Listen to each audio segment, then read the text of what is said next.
बच्चों, ray optics में आज हम लोग डिस्कस करने जा रहे हैं वेलोसिटी प्रॉब्लम को। अगर कोई ऑब्जेक्ट किसी कॉनकेव मिरर को या कॉन्वेक्स मिरर को अप्रोच करे उसकी एक्सिस के अलावा, तो इमेज की वेलोसिटी क्या होगी? आओ जरा समझते हैं। सी हियर, हमने यहाँ पे एक मिरर को दिखाया हुआ है। मिरर के सामने एक ऑब्जेक्ट रखी है पॉइंट ओ पर। ऑब्जेक्ट की जो डिस्टेंस है वो मिरर से यू है। ऑब्जेक्ट को हमने मिरर से यू की डिस्टेंस पर रखा हुआ है। इसका जो इमेज है वो पॉइंट आई पर जनरेट हो रहा है। ध्यान से देखिए, ये जो मैन है ये मिरर की तरफ प्रोसीड कर रहा है। अगर आपको याद हो तो मैंने आपको मिरर फॉर्मूला बताया था, सभी को पता होगा मिरर फॉर्मूला क्या होता है। By mirror formula we know that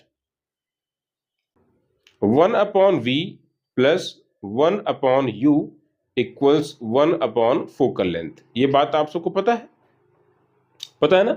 एक काम कर दीजिए, इस इक्वेशन को आप डिफरेंशिएट करिए with respect to time. Now differentiating the equation with respect to time,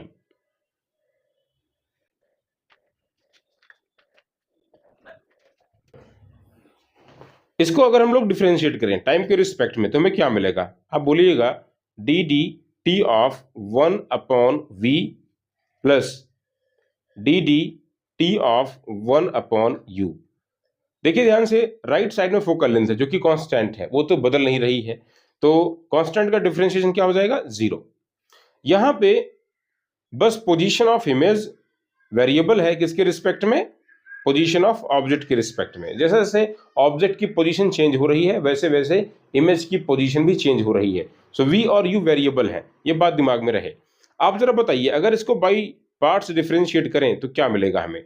D D we of 1/v जो कि बनेगा माइनस वी की पावर -2 माइनस वी की power -2 into d v by d t लिखा जाएगा इसे। फर्दर ऐसे ही अगर हम 1/u को डिफरेंशिएट करें पहले u के रिस्पेक्ट में तो क्या मिलेगा हमें? माइनस u की power -2 then du by d t is equal to 0, है ना? प्यारे बच्चों जरा देखिए, ये हो जाएगा -1/v²। dv बाई dt का मतलब क्या है? Limiting change in position of image with respect to time, जो कि इमेज की वेलोसिटी है।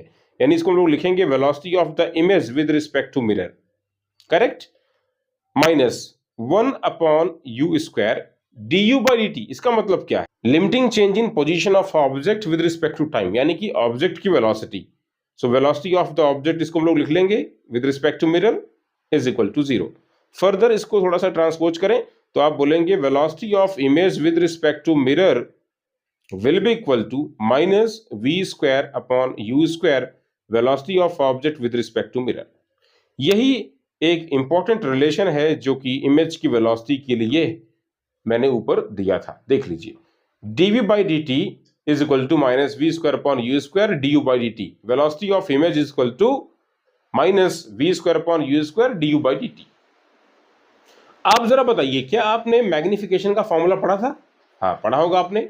In the mirror magnification is given by -v by u, है ना? Linear magnification is the ratio of the height of image to the height of object and that comes equal to -v by u।